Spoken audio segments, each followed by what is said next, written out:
Welcome to Gamesthetic, episode 203. I'm Alex Light with Sparky3. Hope you're having a phenomenal day today. Whatever day you are listening or watching this show, we appreciate you. I got both the boys in here with me. Zach, how you doing, buddy? I'm doing good. Good I can't day. complain. Good day today? Yeah. Shout out. What about you, John? How are you? I'm doing all right. How's Astrobot? I mean, the game's good. I just after I started playing it, remembered pretty abruptly. I don't like platformers. That was the first thing he said when he came in here. He's like, the game's good, but I remembered I hate platformers. I've never really liked them. The game's fun. I'm still playing it because honestly, the level design in each world is Insane. really fun. Yeah. So it's I'm still playing it. The main levels themselves I like. I don't like all the extra shit. Right. But I'm doing it anyway. Yeah. There are some extra shit that can be quite annoying. Yeah. The PlayStation symbol levels absolutely suck. They can be fun. I have not enjoyed a single one of those. Yeah, no, they suck and they just get worse. They just get worse. No, okay. Half the reason why I'm still adamant to play it, playing the game, even though I am enjoying it for the most part, Right. is I gotta empty out the gacha shop. Oh. I didn't even finish doing that. I got to 150 for the achievement or whatever. I'm halfway right now. Every time I go back, I just spend all of my money to open up the gacha shop. No, you also need to finish it just because you really do need to experience that last level. That last level is so much attention to detail. It's so fun. Oh, that's the other thing. It's granted, there are a lot of really cool bots, a lot of characters brought back that I've seen so far. Yeah. Really cool to see that. Majority of the bots are just bots. True. But I like seeing all the bots just roaming around in the hub city. Yeah, and then opening the gacha shop, getting all the weird costumes and colors for the controller. And getting their gear. The bots walking around getting their stuff. So yeah, and it's that's fun to see. But Yeah. the game is still fun. Right. Yeah, it's fun. Just not a platforming guy, but I'm gonna still beat it. Yeah, you gotta beat it, man. And when you do, I gotta know your thoughts on that last level because it is great. It is really, really good. No, for today's show though, we do have the Xbox Developer Direct with the mystery game being Ninja Gaiden with a surprise drop and a revealed Ninja Gaiden 4. So that all looks pretty sick. And of course, South of Midnight Expedition 33, which is one of our most anticipated games of the year, and Doom: The Dark Ages. Beyond that, there was Xbox and Phil Spencer doubling down on the multi-plat future, so we'll touch on that and a couple other things, as well as the potential of $100 games in the future, and really whatever else we want to chat about and ramble on about. Make sure to check out the Patreon. Shout out to your 2 patron, Hannah. We appreciate you. We are going to work on your topic request here soon. Don't shake your head. We're going to work on it. We're gonna work on it. Okay, we're going to tag team work on this. Stop it, John. Both of you. So negative. But also join the Discord, be a friend, tell a friend, check out our sponsors, Rogue Energy and Agent Inc. with the links down below. And we'd appreciate that support. So anyway, let's jump into things, boys. How do you find anything on Peacock? What are you looking for on Peacock? Why are you using Peacock? Because in There's no wrestling event tonight. Saturday night's main event. Oh, is that tonight? Oh, never mind. I lied. Yeah, next week's Royal Rumble. Yeah, shit. We gotta work on that, huh? Yeah, it's Saturday night's main event. Okay. Tonight. So I mean, that it's mean not the greatest show. Does that mean but- we're taking a break next week for y'all to watch the Royal Rumble? That's a good question. God dang it. The Royal Rumble's a big event, Bubs. I guess it depends on what time it starts. That is true, and it is here it's here in the States. So, I don't know. That's a great question. You're off Saturdays now, right? Yep. Well, we're all off Saturday, so we could bump the show up earlier in the day. That is a possibility. I don't know. I'm glad you mentioned that because people listen to the show. We'll figure out what happens to the show next week. We also need to plan to do ATWS, so I've got to work on that. I got some traveling going on Wednesday. I'll be back Thursday, but I don't know what time. So either Thursday or Friday, try to do an episode. I don't know. We'll figure. We'll We'll figure that out Yeah, later. we'll talk. We'll figure it out. But anyway, let's talk some games though. We're here to talk games. Xbox Developer Direct, top to bottom. For me personally, I loved this Direct. Like the 3 games we already knew about. Very excited for 2 of them, especially one of them. Was very lukewarm excited for Doom. And then whatever the mystery game was, that was just kind of a bonus. But I walked away with all 4, presentations for it. I thought was incredible. I mean, shout out to Ninja Gaiden. I mean, Ninja Gaiden 4 getting the big announcement, 6 to 7 years in development. Phil Spencer talked about that in the interview we'll touch on here in a bit. Looks sick. Introduction to a new character. Yeah. And then the surprise drop. The surprise drop of Ninja Gaiden 2, the remaster of it. Yeah, that was sort of nice of them just being, then our mystery game, and that was just their first one. They just rolled right into it. Yeah. I'm with glad, Team Ninja. Yeah, I'm glad they did. I'm glad they just rolled right into the mystery game. I'm going to be honest, watching that trailer, because it has been so long since Ninja Gaiden, and that it did Platinum in association with Platinum Games. Yeah. During that first half of that trailer, I would have been like, is this Ninja Gaiden? What the hell is this? Because it is a new character who's never been in the game before. Right. I was looking and going like, is it Gaiden? Well, I knew it was Gaiden because I saw people talk about it, but when I finally watched it, but if I initially watched it, I'm not sure what the hell this is until Ryu shows up. I'm like, oh. Yeah. Okay. Yeah. Here we go. See, meanwhile, I watched it later, and I just opened up the live stream they did. I hadn't seen any of the announcements or that. Yeah. And I was like, okay, let's just scroll to see when they start showing off the first game. As soon as the gameplay started, because I skipped everything before that, and I clicked on it, I was watching it. I'm like, that's some Ninja Gaiden looking ass shit right here. and then it's it kept going. I'm like, oh, it is Ninja Gaiden. Yeah. I mean, I would have just been unsure about it because of just how long it had been. But I mean, I guess I would have figured out because they said long-standing new mainline in the game. Right, yeah. Honestly, it's with Ninja Gaiden 4 and even the remaster of 2, I was going to point this out for you, Bubs. I mean, it's the year of Koei Tecmo, right out of the gate, man. Koei Tecmo's just doing their thing. Yeah, I mean, they're vibing so far Omega this year. Force with a new Dynasty Warriors, Team Ninja coming out with all the Ninja Gaiden games this year. Yeah, because you got Ragebound, the 2 black, and then 4, and then you have also Alteria Yuma. You got a new one of those. Which I don't remember which developer works on that. Yeah, but I mean, Koei Tecmo's they rocking this year. They publish them. Yeah, they doing work, man. But no, I mean, overall, that was a really sick announcement with the new Pro Tag, which is featuring him from the Raven clan, which is direct rivals to the Hayabusa clan. So that's going to be a nice little back and forth between the 2 characters and the distinct play styles throughout the game. Ninja Gaiden is not necessarily a series I don't think any of us have really heavily dove into. I've played 2 on the OG Xbox. I do want to download this remaster on Game Pass, and I've played 3. Enjoy. They're fun. They're fun games. I mean, it's fun action games, right? And you mentioned before the show, they kind of laid the groundwork for almost like Souls games to come, to an extent. Yeah, games like that and DMC, the classic sort of action fighter games, pretty much. So it's just overall, it's cool to see this this property kind of get some love, more than just the Rage Mound that we saw at I think Game Awards. Yeah, and then Xbox Studios publishing it. I mean, it's just technically kind of like a first party game. Mm-hmm. I saw someone make a comment about that too, since it's Platinum working on it and everything as well, where it's someone said I kind of feel like this is almost like Phil Spencer and Xbox's apology letter to Platinum with Scalebound. It's like, hey, I'm sorry we shafted you on Scalebound. Go work on Ninja Gaiden. Go have fun there. You know what I mean? And I saw people say, well, I still want Scalebound. I kind of still want Scalebound. A lot of people still want Scalebound. A lot of people still want Scalebound. But I mean, the real nice thing about this announcement is because they mentioned that this is the first mainline game in 10 years. Yeah.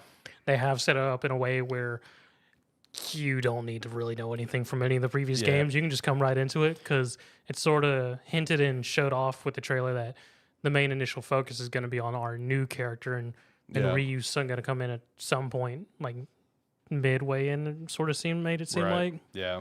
Which, I think we can all agree. Anytime you have an older property getting a new game and developers taking the approach of anyone can come into this game, that is the right move. Yes. 10 times out of 10, that is always the right move. I feel like that way any game series that hasn't released a game in 4 or 5 years, and they went the 10-year route. So Yeah, exactly. Like I said, I think we can all agree to that. If you have a new game, cool. There's going to be different references or whatever. That you're going to notice and know from the previous games if you played them. But it needs to be new player friendly, or it's just like why are you even making this game? To an extent, it's like why are you making this game? But either way, it's coming out this fall, so that's something to watch for, especially for the official release date and everything. and then them being exceptional marketers of just shadow dropping Ninja Gaiden 2 Black, a definite remaster edition of 2, Yep. which was also one that you needed no context from the previous game really to play. So Yeah.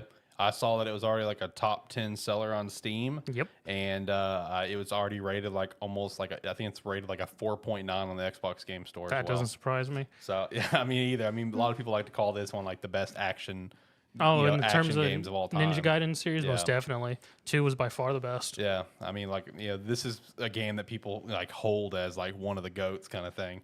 So I mean shout out to that, man. Like I said, I want to download it, especially since it's on Game Pass. Next up, we had South of Midnight, though. This is a game that I know Zach and I, at least for sure, have been really interested in since the initial trailer. John's kind of had his eye on it too. Overall, I think the entire presentation they had for it was pretty sick. We did get the release date of April 8th. Shout out to that. Busy few months coming up, especially April. But it just really emphasized on like that dark modern folktale style, like in a fictional, Americanized Deep South, whatever. Really focused on that. Kind of gave you the general premise of like what you're going to be doing and working on, where it's like trying to find your mother. I mean, they essentially established that about midway through the presentation, where at the beginning it's like kind of towards the beginning, it's like you get some story tidbits where there's a hurricane about to go down. They kind of get in a little bit of a fight kind of thing. Hurricane kind of sweeps things away, and then everything goes to shit, and there's a lot of magical stuff kind of getting involved. And as well as her discovering that she is a weaver and can essentially kind of weave the world. Well, backtrack that. She wasn't a weaver. She was chosen to be a weaver. Yeah, chosen to be a weaver. Correct. And just kind of emphasizing really on the very unique kind of world that has been created with this Deep South kind of folklore and everything. And we were talking before the show. It's like when I was watching this, and like just like with how the weaving powers work and everything, and just the whole concept of like all these different creatures that are kind of like they kind of talked about in the presentation to be like cursed to wander. You know what I mean? I got the immediate vibe of like in terms of like the magical abilities for with the weaving. I thought Forspoken. I know that's everyone's favorite game to talk about. And then also I got a little bit of like Kena Bridge of Spirits vibe. That was kind of the vibe I was picking up. I'm going to be honest, neither of them's probably going to have nearly as solid of a soundtrack. You are correct. You are correct on that. But I mean, I thought everything that they showed with South of Midnight, I thought was very impressive. And it's just further on my radar. I'm very happy with it. We got a lot more detail compared to the last thing we got, which just showed us a small little bit of small section of gameplay of, I assume, the levels with the gator. Oh yeah. Boss fights and stuff. Well, the previous trailer, which was just running from the gator from the church. The thing that I do want to note is just how much the art style changed from that previous trailer to this one. Because the previous art design was a lot more cell shaded, which I personally felt fit more, but it looks so pretty on that Unreal Engine 5 now that they've using it on. And I mean, overall, the entire art design just looks fantastic. What they've done with each of the zones. They've said they've more or less created each of the zones specific art style for the initial final boss fight for that zone. And we got a glimpse at 3 bosses. They didn't really say if that's going to be all the bosses, but we did get that.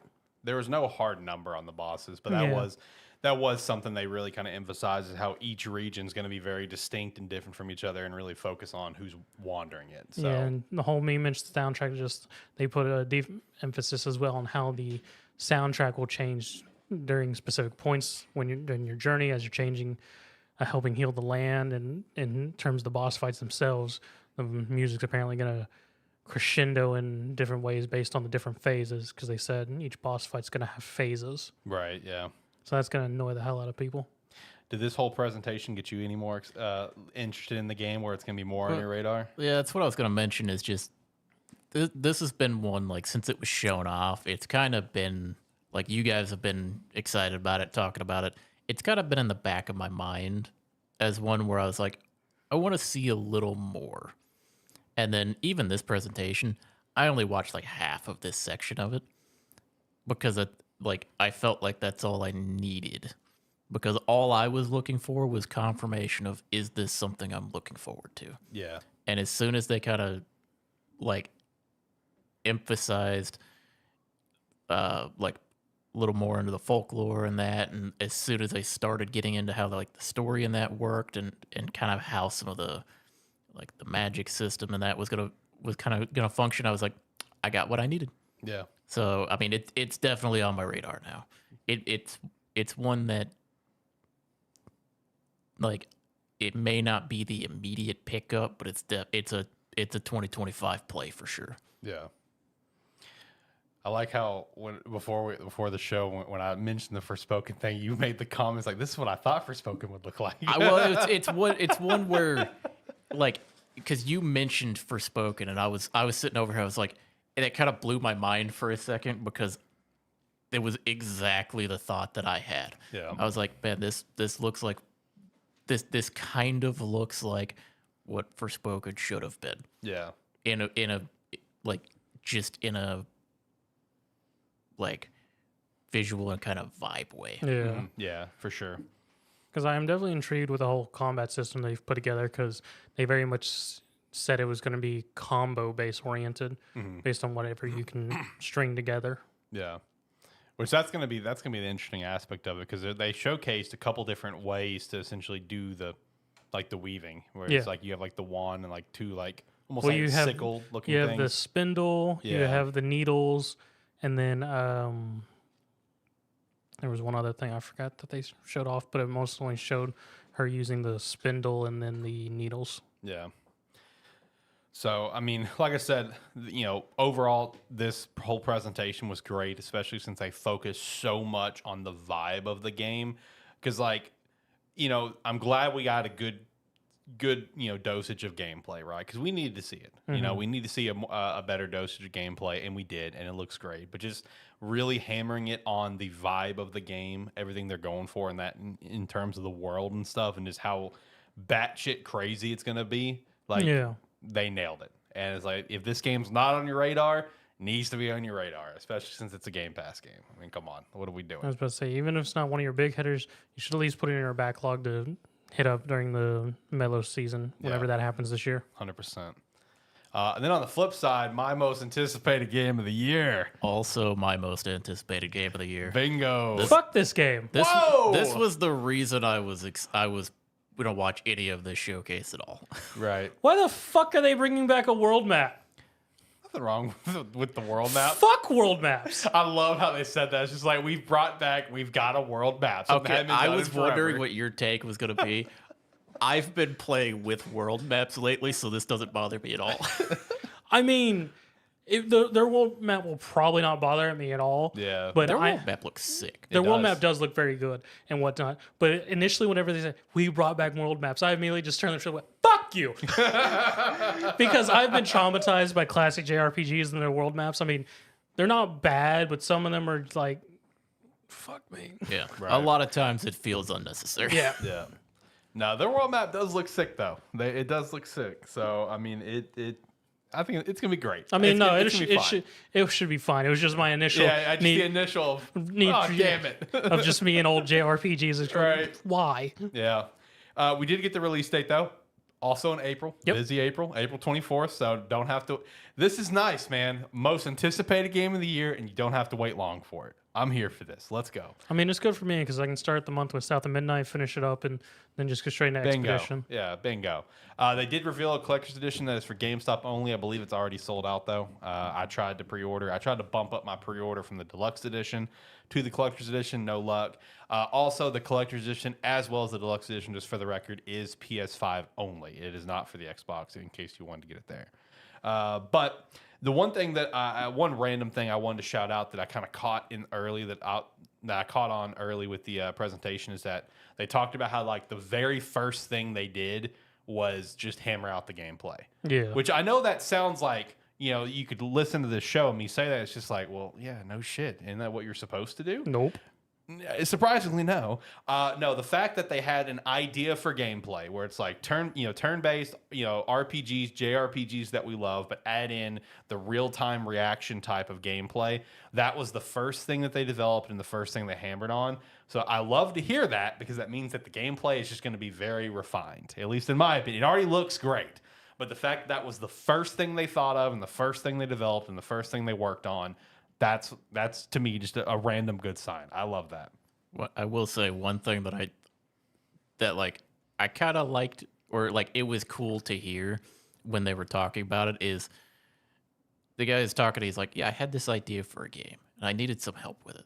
So I called my buddy that I went to school with. Yep. Yeah. And then he's like, and then we worked on it for a little while. And then we realized, oh, we need some more help. So we called someone else we knew. Yeah. And it was just like a chain of events of people just being like, oh yeah, I know this guy. I know this guy. I know this guy. Yeah, and then they 'cause just kept It's bringing a in. small fringe team. I think Yep. at most from what it saw, we only saw like 8 to 10 developers. Yeah, no, it's a pretty small team, and I also love that either the second or third guy of the ones you're mentioning was just like, yeah, I got, they pitched me an idea, whatever, and I quit my job the next day. Yeah, it was the third guy. Yeah, it's like I quit my job the next day and started working on it. It's like respect, dude, respect.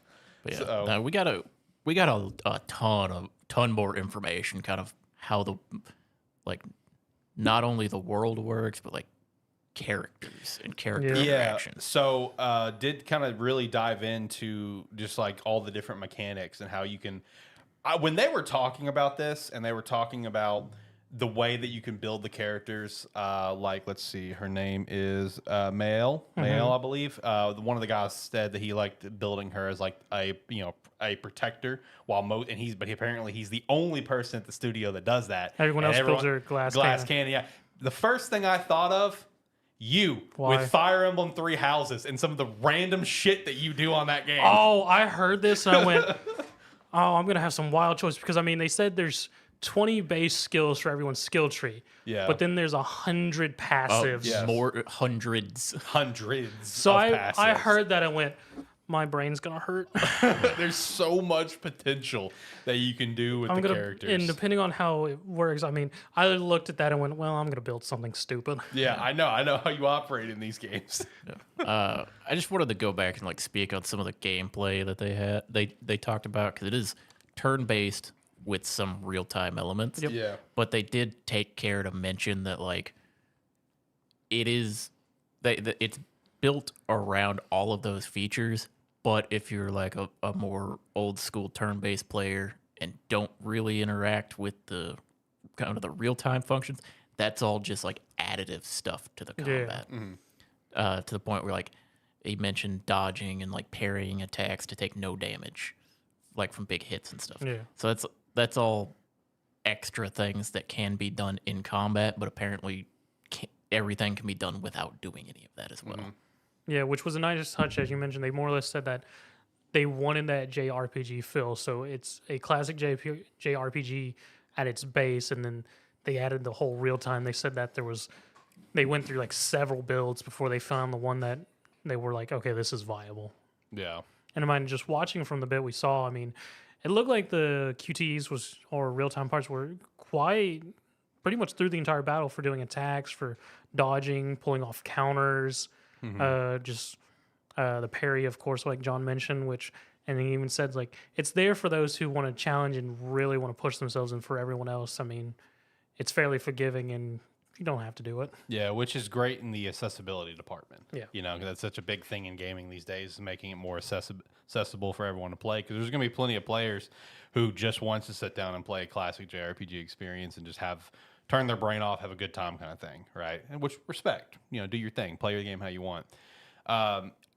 Everything with the gameplay they showed was incredible. I'm glad we got to see all of the different skill trees where it's like each character had like 20 plus different things and all the, the passive stuff. So, in terms of each character having their own unique feel and stuff. Another thing that I personally really, really loved was when they were talking about the narrative and how it's not just a simple good versus evil situation. I love when they brought this up. I love that. I love that because it's not just like, oh, the paintress is bad. Oh, that person's bad. Kill them. No, it's deeper than that. Where it's like, you know, the conflicts can arise due to just like different perspectives on how to kind of get stuff done. And it kind of details our, you know, like the main characters that we're going to see here. You know, I'm assuming at just the beginning, I'm assuming, you know, we'll meet more NPCs and more characters, but it's like our main group where we have like Gustav and Luna. I think they pronounced it Luna in the showcase. You know, they're invested in like the expedition, and like everything about their personality and everything about their purpose is about completing the mission essentially. And then you have Cecile, who's like her darkest days has already happened, so she's kind of tied to the past to an extent. And then you have Mael, who just like wants to like live her life to the best and not necessarily focus on living longer. Is that how they describe it? Yeah, it's less about like we have to stop the great evil and we have a job to do, and it's like differing opinions are going to come up on how that needs to be done. As you go through which it. is a nice touch because more or less this is equivalently there's this crisis affecting the people at large, and we're the ones who decided to step up regardless of our reasons at this time. Right. And just how they interact. I'm going to be more curious of what, because they say you're going to meet NPCs and recruit them, how those are going to change. Because like the one they showed us was the weird philosopher guy who, The monkey. yeah, Yeah. that they said his whole kit is you kill things, he eats, he takes pizzas of them, and he turns into them. Yep. That's his kit. Yeah. There you go. Have fun. Yeah, looks wild and crazy. So I wonder how extensive that is in terms of and what other kinds of NPCs we will be granted across our journey, plus our flying hot air balloon. Yeah. Yeah, I was gonna idea. bring that up because, like you mentioned the world map earlier. Well, part of traversing the world map is you have your companion that you ride around with and on at times who transports you, who is apparently one of the, if not the most powerful being on the planet, Yep. Yep. who just decides, yeah, I'll fly you around. Yeah, why not? Oh, his interaction with him was like, me strong, but not that strong. It's like, all right. You know, and also in terms of like interacting and stuff, not just the NPC element of things, but one thing I caught in the gameplay they were showing was one of the rest points was Expedition 78. I noticed it at the top of the screen. So I'm wondering, does that mean you're going to get the chance to see multiple former expeditions, like I guess like almost like graveyards or like where they died, or like I would maybe their assume former so camps because or something? it also did answer the question of when did it start? It started at 99, or no, it started at 100. Yeah, it started at 100. Yeah, 100. Yeah. Sorry. So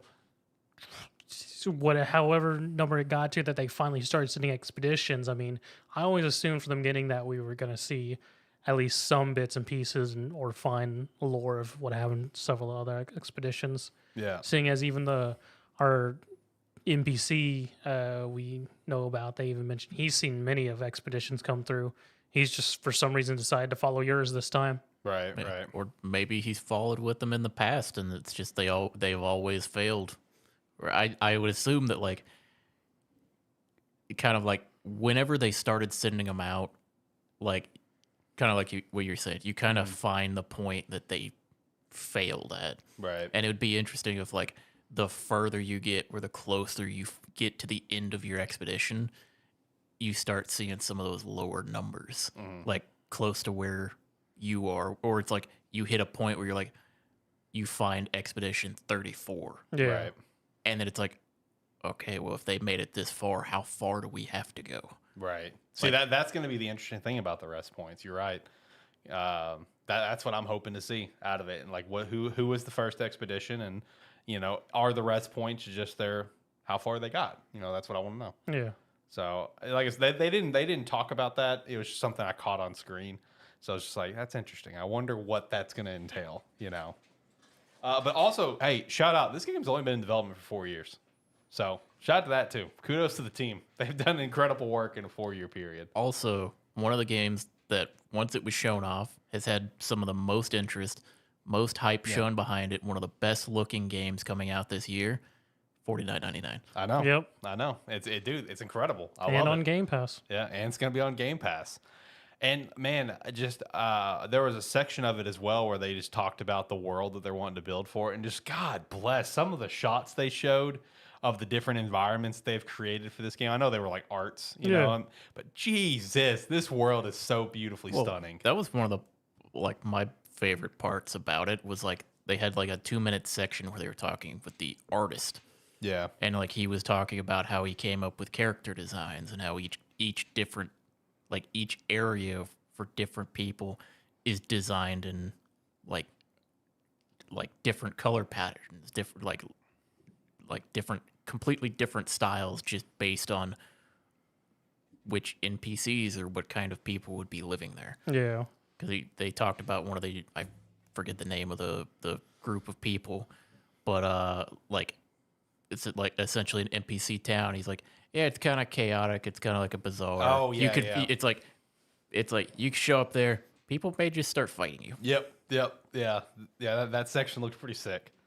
So I mean, dude, just the level of care that's gone into the world. I mean, it's impressive, and John, you're right, because it's like we get this trailer last Xbox showcase, and it's like immediate interest just because how beautiful the game looks. It's like it looks beautiful. It takes a new twist on the RPG elements with the real time reactive and everything. And I really think this game's going to be an absolute banger for this year. I think this game is going to really stand out for 2025. And if it's a hit, this is the studio's first game, so best to them. I know. And hopefully, if it is just a massive success, hopefully, it can open up the door for, just other possible games within the IP if they want to try to expand the IP in any capacity, depending on how this game is resolved, of course, with the narrative. So, no, very, very excited for Clear Obscure Expedition 33. It looks incredible. And then it ended with Doom the Dark Ages, which I still think just looks like just a dumb fun time. Like, I think the game play just looks fun. It's one of those games I can just go in and just be a badass and just have a good time. That's what it looks like to me. And that's the idea. Yep. I didn't stick around for Doom because I'm not going to end up playing Doom. Never been a Doom guy. Never been a Doom guy but either. My favorite thing was how they described the different games. They were like, it's like Doom, run and gun. It's like Doom Eternal, jump and shoot. Doom, the Dark Ages, stand and fight. Yep. I'm like, you know what? It's fucking cool. Yep. Yeah, just kind of giving the entire vibe and the emphasis on what each game's going to represent. Which they really hammered it home with a lot of different with the combat mechanics with the shield saw. Shout out to that. Love adding a saw to weapons. Shout out to Gears. You have the iron flail, you have the mace, you have the electric gauntlet, and then of course you just have a huge amount of guns. Then they also talked about in the showcase how they got a 30-story fucking mech for you to ride in, as well as a dragon to ride. And I'm just like, this game just looks like batshit crazy. Why does it have a mech and a dragon? Because it's Doom. Okay. That's all I can tell you. And then again, to be fair, for some reason, Doom was in space at one point, and now we're suddenly in a medieval hellscape. We're on like the dark, the far edges of the universe, is what they said. Is that what it is? So it's still like the whole space vibe. We're just at a certain place in the far edge of the universe. Is the vibe I get from the way they talk about and it. Zach, you have to have a mech and a dragon. That way you don't always want to go in on your mech. Yeah, and it's like occasionally you got to mix it up. Yeah, and the dragon's also a robot dragon. I was about to say, is it a mechanized dragon? Yeah, it's a mechanized dragon that you ride, yeah. And then you have the mech that you pilot. You pilot a giant Gundam and you kick things, and it looks cool. I'll tell you, this game is just a game you just turn your brain off and have fun. Because like they even like built the world itself as low key, kind of like open worldish. I mean, the way they described it is like it's a Doom sandbox. I mean, you just go in there and they said you control the pace. Who you want to fight, how you want to fight them, what objective you want to go do, what collectibles you want to go find. Just go, have fun, go have a blast. There's shit in all different areas for you to check out and explore and find stuff for, and unlock different areas and stuff. So I think it looks sick. And another thing also is that this is one of those games that, it's not in the same realm as like Ninja Gaiden, where it's obviously been for, we had Doom Eternal just a few years ago, but they're making a very new player, accessible, right? Oh, yeah. And they've talked about it ad nauseum, or say, if you've never played Doom, this is a great one to start with. And with that, they've also added a whole new section, again, with accessibility options where, if this is a game that looks cool to you, but maybe you're thinking, oh, it could be a little too hard for me. I'm not a good gamer. I'm a bad gamer. I can relate. They have a bunch of different difficulty sliders that they've never had in a Doom game that you can completely adjust or slow things down. Maybe you want to speed things up. Maybe you want to make it even harder for you. So I thought that was really cool too, having all the different accessibility options for the difficulty sliders. But I mean, everything about it just looks great. The way they described, Doom Eternal is that it's like you were like a fighter jet, and in this one you're like an iron tank. You just go in there and like what John said, you stand and fight. So it comes out May 15th. I'm excited for it. Yeah, I'm glad. I am glad it's a Game Pass game because it just gives me the chance to kind of jump in and try it. But I will be playing it day one. And if for some reason you don't have any of the Dooms, want to play them before this one, they did recently just release a Doom anthology with every currently playable Doom. Yeah, true. So, I mean, top to bottom, Doom looked incredible. Looking forward to it. It's going to be a good game to check out in May. But overall, though, top to bottom, the entire showcase I thought was incredible. Everything hit for me. Everything hit and checked boxes for me. All four presentations, all 4 games. 5 you count, Black, whatever. All of it looked great. I was so pumped about this. Well, I was gonna say, it turns out if you're gonna do a showcase, and you're like, oh, what do we need to tell people? Oh, well, let's put like the 3 biggest games that we're gonna have this year. Let's put it all in there, give them all the information, release dates, everything, and then hit them with like a big comeback franchise that's going to have a shadow drop as well. Right. It turns out if you give people what they want to know, you have a good showcase. Yeah. I was about to say, good success. This developer direct is so much better than the last one I remember watching, which was pretty bad. I don't even remember what the last one was focused on. It was a bunch of stuff that it was back in summer, I believe. That's the last one I remember. Yeah. I don't remember what it had the Manas game in it. It did, didn't it? Yeah. And had 3 other games I can't remember now. Yeah, I can't remember it, honestly. Yeah, it didn't slap like this one. I cannot remember it. Now, this direct, though, yeah, this one's going to be remembered. This one was good. Very, very good. No, I mean, good presentation. All 4 games look great. Can't wait. We have a very busy first few months, boys. I mean, February and March are already stacked as it is, and now April's got 2 bangers, and you got May leading off with Doom: The Dark Ages. You've got a good lineup of games from now to May, so it's good. It's a good time to be a gamer for sure. Any other thoughts on the developer direct you want to throw out there? Anything we need to loop back to with one of the previous games? No, I got nothing. I got nothing either. Just Expedition 33 looks great. That's the bottom line. Looks incredible. Can't wait. No, I really just think this needs to be something they like, not just like Xbox. Everyone needs to do this a little more often when you're gonna have a big hitting like first quarter or like end of year or something. Just if you got a good lineup going into it, give us a 45-minute showcase telling us everything. We still don't get that a lot of times. Yeah. A lot of times they'll just try to mix it into like their summer showcase or something where they're showing off 50 different games or that. Now, sometimes it's nice to just be like, here's the 4 games we know you want to know about. Right. And here's everything you want to know about them. Yeah. Everybody should be doing this. I actually do agree. In terms of Nintendo and Sony, I think Sony, at least like one time I can remember, although I can't remember the game, it might have been Ragnarok. Like at least one time they had a state of play specifically for a game. I think they've only done that once. Yeah. Once on a blue moon, Nintendo will have a few directs dedicated to a game. But it'd just be nice to get stuff like developer directs, like 4 banger games. Let's talk about it. Because like Nintendo previously has been the only ones that really do. Yeah. But they're like, okay, well, here's our big Pokemon game of the year, or here's our big Legend of Zelda. Or game. they've done it for Xenoblade too. They did it for Xenoblade 3. It's like they do it for their one big game. Yeah. Like, now, if you're gonna have like 4 games come out within a month or 2, just it'd be nice to get these a little more often. Right. I agree.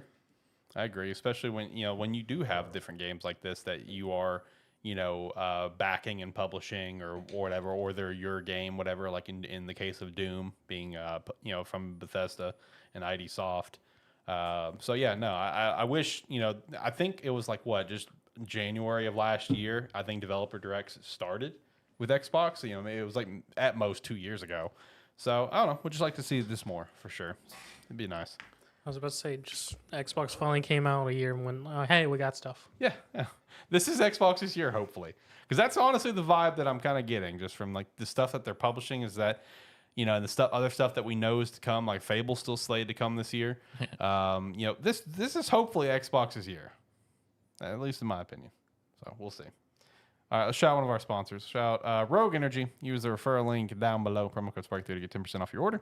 But hey, if they got a better sale going on, no big deal on the promo code. Just use the referral link and you're still going to be helping out the brand. Or if you want to get some hydration, some chill, or energy, they're all great and we recommend them all. I don't think they have any special sales going on at the moment. I'm not sure. They did have a 30% off tubs specifically through the app. If you have the app, as of Thursday is when that went live. I may or may not still be going as of Saturday. Okay, well, there you go. You can check out the app and see if that's going on. If not, again, just use the referral link from code Sparky3. You can get 10% off. We'd appreciate that. So, staying in the vein of the Xbox conversation, we had the classic Phil Spencer interview that he does every once in a while with a updated Phil Spencer shelf. Everyone loves to dissect that shelf and see if there's any fun tidbits on there. Someone did point out that the Xbox Keystone is still on his shelf, even though there's no actual reveal for it. And I don't think it's going to get revealed at this point, and he just has it to have it. You know what I mean? It's just like, yeah, we were going to do this. We're not going to do it, but I'm just going to keep it on my shelf and fuck with people. But no, did have a Phil Spencer interview where, honestly, I feel like one of the big things about the interview, in my opinion, that take away from it is that Xbox just really doubles down on the multi-plat future to come, right? Yeah. And we saw this with this developer direct where it's like, at least a couple of these aren't necessarily Xbox owned studios, right? But it's, they're all Xbox published. One of them is from Bethesda and ID Soft, which is owned by Xbox, and it's still going to go on PlayStation. It's going to be multi-plat. But just really hammering on the multi-plat mindset for the future, where it's like more games everywhere. We want people just to play our games. Because it was asked about Starfield, and he flat out said, no, there's no fence preventing Starfield to go to PlayStation. And basically said, yeah, it's going to go to PlayStation at some point. And it talked about Nintendo. It's like, we really want to work with Nintendo. More than we do right now. He talked about that he had some emails with the current CEO over in Japan and just super excited for the Switch 2 and this and that. And, we already know support they've done and more support to come. But we want to destroy your new system. Let us throw something on it. Yeah, basically, right? Like, let's just really destroy this thing. But again, just really hammering that the Xbox future is play anywhere. That's the mindset. And he still says, though, that a key focus to the strategy of Xbox is the hardware, but says that the big driving point for the hardware is the capabilities of the hardware, is what's going to push you to want to buy the console. And I was just curious you guys' thoughts on this, because in my opinion, the multi-plat thing is cool. More people being able to play games is great. But I just feel like Xbox is setting themselves up for a very extreme uphill battle for the next generation. That's how I feel. I mean, capabilities of the hardware. There's very few things that come to my mind when you say capabilities of the hardware. Because currently, like, it almost, like, aside from the Series S, the Series X, and, like, even PlayStation 5, it feels like the only reason we would move to a new generation at this point is to just move to a new generation, because there's nothing out right now that's pushing these consoles to their limit. Oh, no, by far We're not even close to that. So we'll be moving to a new generation, but really for the first time before a limit has been found, which, I mean, is a bit disappointing, because then it's like, okay, well, why are we upgrading our hardware then? Right. But if you're talking about capabilities of a console, I mean, like, what does an Xbox not do right now? I can't take it with me. So what is he talking about when he's talking capabilities? Because, like, for me, I mean, you've been on about a handheld, like, console and that. It's the only thing that comes to my mind when you say like what our hardware will be able to do that like others can't is just okay. So you're it sounds like you're gonna come out with like a handheld with the capabilities of a Series X right now is what comes to my mind. I'm like, okay, well if you do that, yeah, that'd be fucking cool. Right. But other than that, you're just saying words to say words. And see, that's the thing that I really agree with you on is like this generation has been so weird. Yeah. So weird, top to bottom, dude. Because it's like, we're going to get the next generation Xbox potentially next year. We're going to get the PS6 here in a couple of years or whatever. And it's just like, we really are just upgrading for no reason. We've pushed exactly one console to its limits. Yep. And that's the Series S. Yeah. Oh, yeah. And that's it. Fact. It's like the Xbox Series X and the PS5. We're nowhere near pushing the limits on them yet. Yeah. It's like nobody's complaining saying, oh, we're having to figure out how to make a game for the PS5. It's like the technology's not there. No, you're just going to upgrade it so that you'll hopefully get 100 million people to buy your next console too. There's not any real reason for it other than, well, we usually do it every 7 to 8 years. Yeah. Right. But it's like, do we need to do that right now? I mean, it's literally just, as y'all are saying, it's not necessarily an overhaul of the hardware itself, just maybe changing pieces here and there that work more optimally. Right. And that's pretty much it. Yeah, no, exactly. Because and again, going with the whole multi-plat mentality, it's just like, I mean, if your hardware, whatever you're talking about for hardware capabilities, buddy, that better be some sick-ass hardware. Because I'm telling you, I feel like they're setting themselves up for a very tough next generation. I feel like it's just going to be another generation where whatever Nintendo's got, it's always going to sell, except for the Wii U, I guess. It's just an Xbox case covering the latest graphics card for PC. Yeah, basically, honestly, that's basically what it's going to be. I mean, That I big ass completely brick. understand True. why Xbox wants to move on. Yeah, Because that they makes just sense. want to move away and get away from the Series S. Yeah, That's fair. If they could get rid of it right now, they would be more than happy to. true. So they have the reason to want to do that. The problem is now you're going to move to a new console early and try to convince people to buy it. But then now everybody's gotten used to being like, oh, well, why'd you sell us a cheaper version before? Now you want us to buy the expensive version again for the new one. Because I mean, I'm not gonna be happy about that. I like my Series S. I know it caused them way too many headaches and way too much money, but I like that I had the option for it. Yeah. I'm not gonna look forward to upgrading to a new Xbox, which is one of the few times throughout, like, since I've been getting consoles, one of the few times I could say, yeah, I'm not looking forward to upgrading my Xbox, Right. just because I know it's going to be expensive. Oh yeah, 100%. And if they are able to do the handheld thing and do it well, like you said, then cool, right? Like what is it going to be though? Like, is it going to be like you have a base console with something similar to a Portal, but actually it works completely independently? Because Xbox is, I think we can probably all agree, probably the best of the three major gaming companies to utilize cloud stuff. So utilize that in some capacity to be able to have access to all your games and kind of just move on the go kind of thing. I don't know. It's like if your hardware capabilities is what's going to push, for someone to buy your console instead of first party exclusives, then that better be some damn good console, buddy. Because, I am still in the firm believer of, exclusive sell.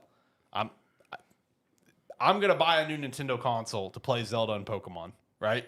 When it comes to PlayStation, I enjoy Horizon. I enjoy God of War now. I enjoy the Spider-Man games. That alone, so I was like, oh yeah, if those are happening, I'm getting a PlayStation. Yeah. Since I like transitioned over to like during the PS4 generation, since I transitioned over and have primarily played everything on PlayStation, it is a foregone conclusion that when PlayStation 6 comes out, I will be buying a PlayStation 6.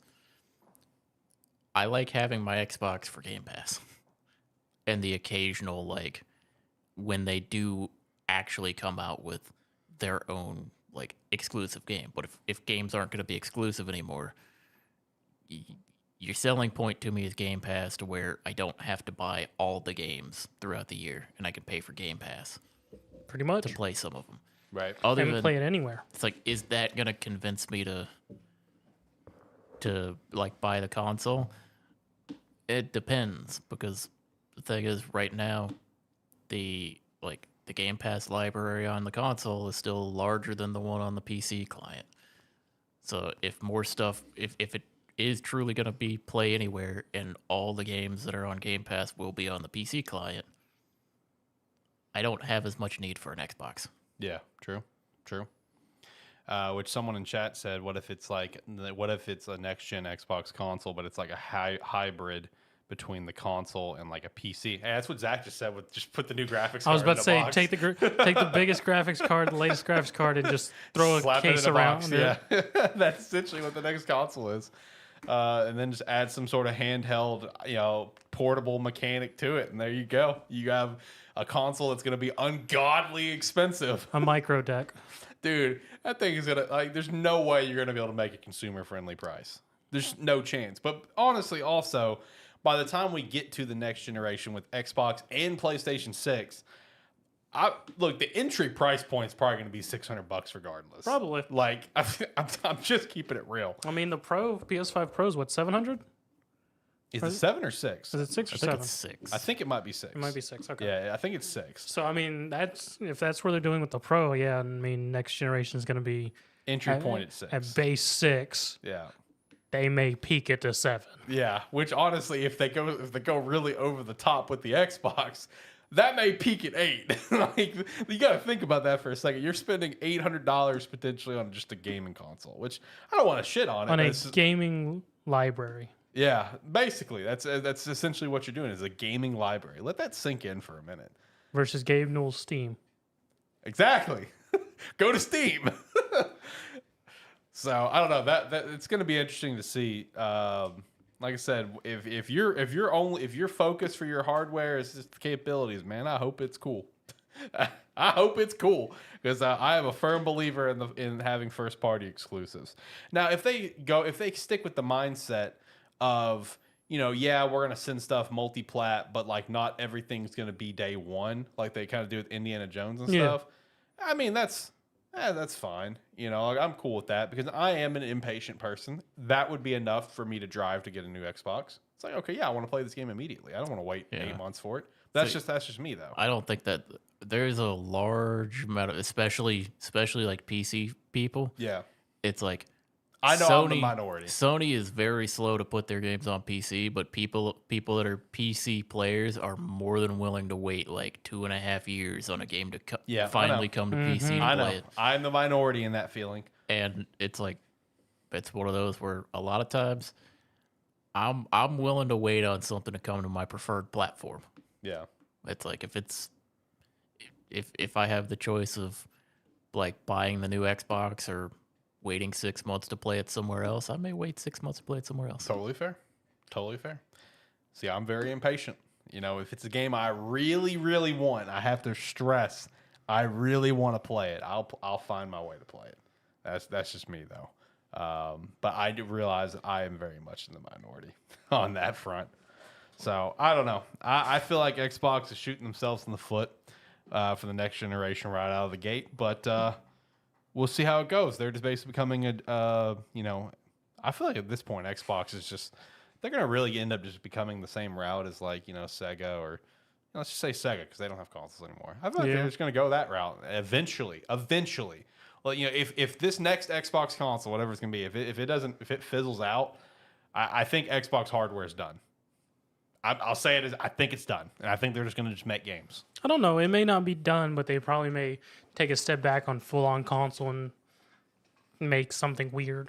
Yeah, it'll be less about like a dedicated like new console every few years, and it would be more of, I feel like it would become more of like an iterative thing that would just be like a box you would hook up to your TV. Yeah. To where it's like anybody can have it. It'll be a couple $100. It's not going to be the best thing ever, but it'll get the job done. Right. So I don't know. The Xbox future is going to be interesting. We'll see how things play out, I guess. Let's shout out one of our other sponsors. Shout out Agent Inc. Use the referral link down below. You can pick up one of our hats or one of the jerseys. We'd appreciate that. And you can also go over to sparky3shop.com and you can pick up some merch over there as well. Again, use the referral link down below, and we'd appreciate that extra support. What was the last thing that I had? Oh, yeah. Games potentially breaking the $70 price tag. Changes nothing for me. Yeah, I know it doesn't change anything for you, buddy.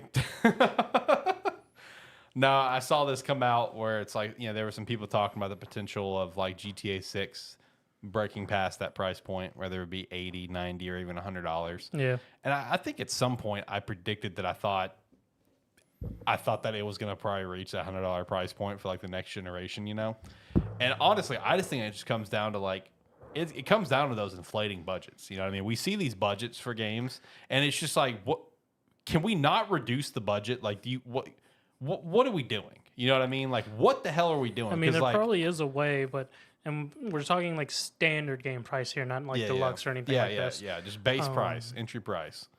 I mean, there probably is ways, but I mean, if they want to maximize in terms of software, top developers, all that fun stuff, full fleshed out teams as what they think is necessary, probably not.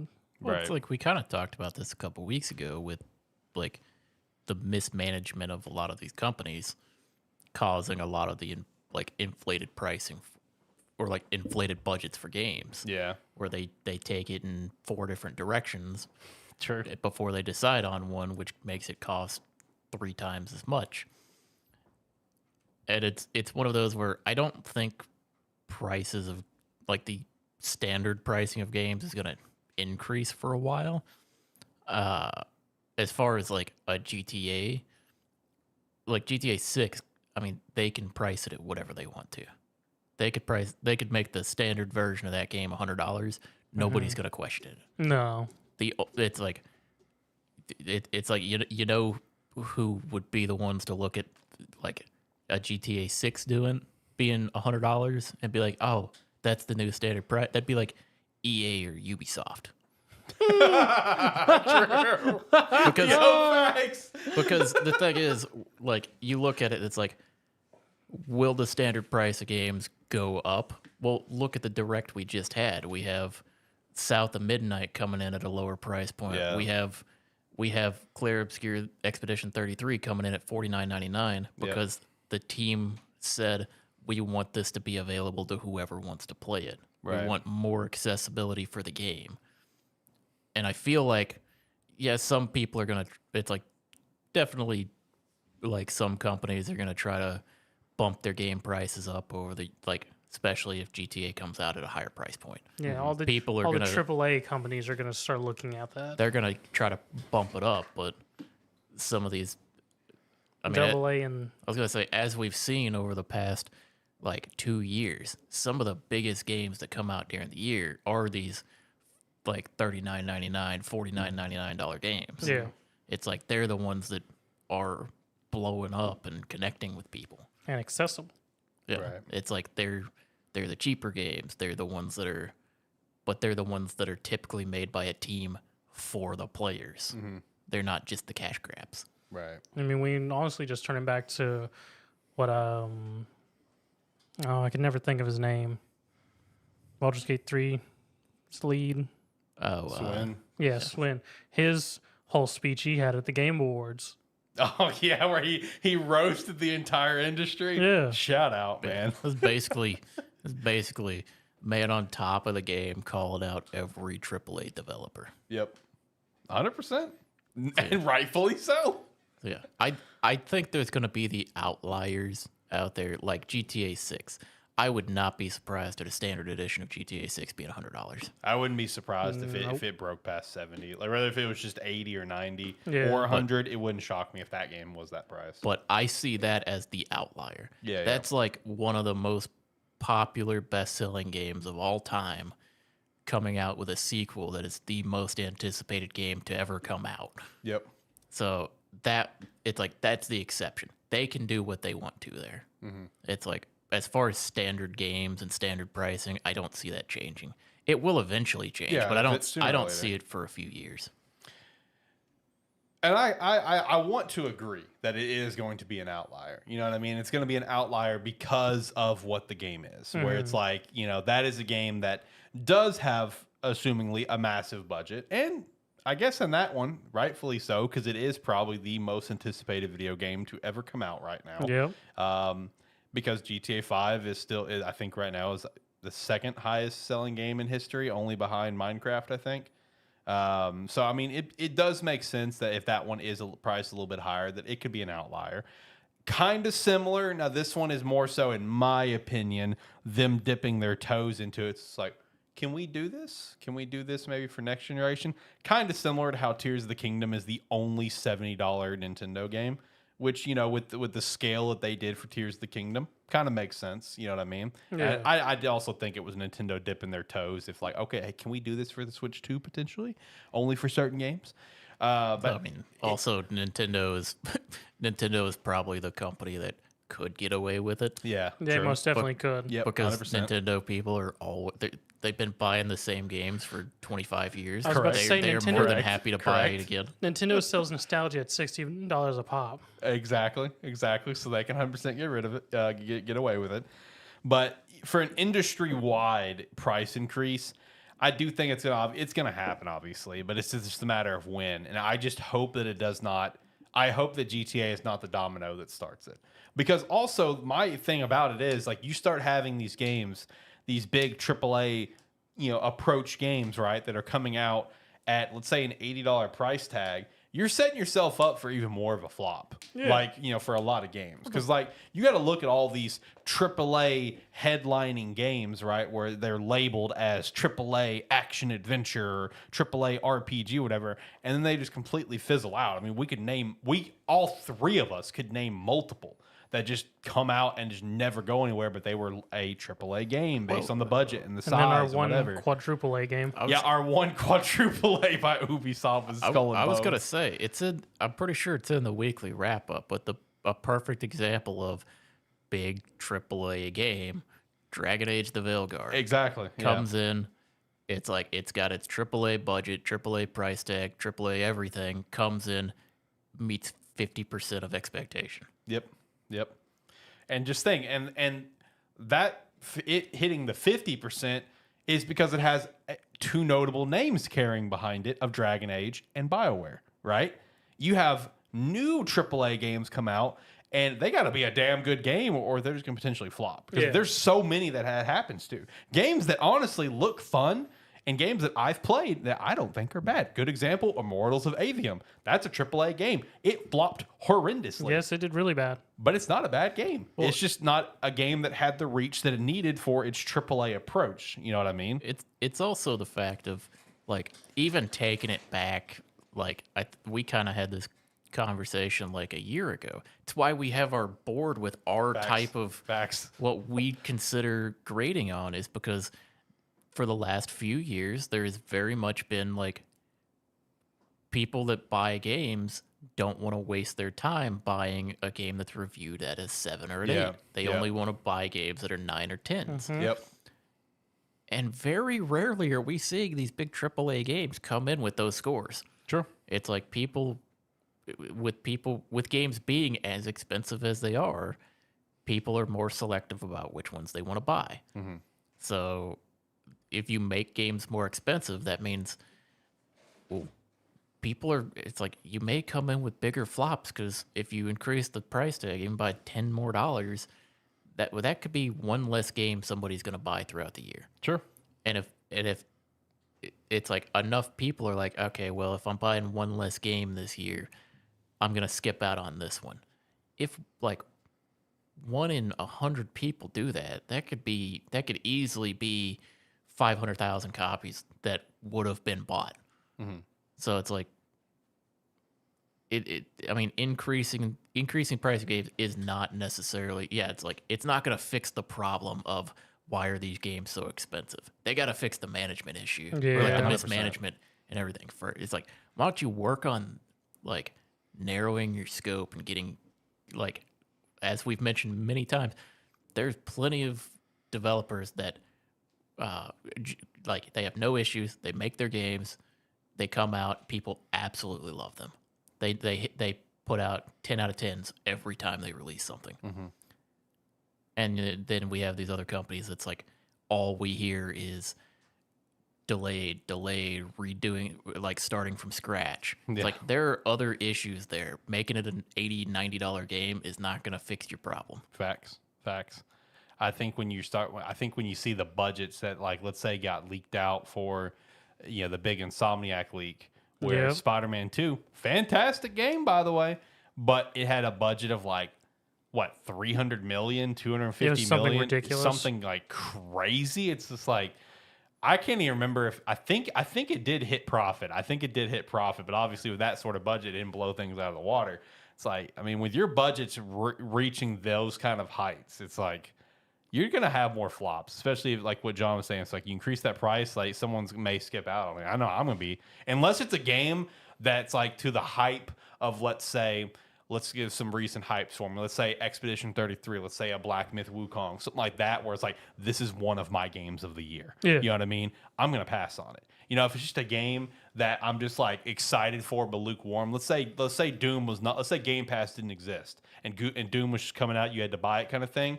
If it came out that sort of price, yeah, absolutely, I'm passing on it until a sale. Absolutely. Because it's like, it's not one of my top 5 most anticipated. It's like, yeah, that was like a really fun game. I want to play that. But I'm not going to go out and buy it right out of the gate because I'm not like breaking my back of excitement for it. So, no, sooner or later, the price tag will increase. And that's just the fact of gaming. It's increased, obviously, multiple times throughout the decades here as Zach's over there dying. Damn, what happened? Yeah, you're out there, buddy. I don't know what the fuck is happening. Get some water, bud. Well, I was gonna say to your point of like with Doom with you, and if Game Pass didn't exist, hell, ever since games went to $70, there's games that I want to play that I pass on because there may be another game coming out that month that I want to play. Yeah. Or there may be 2 games coming out that month that I want to play.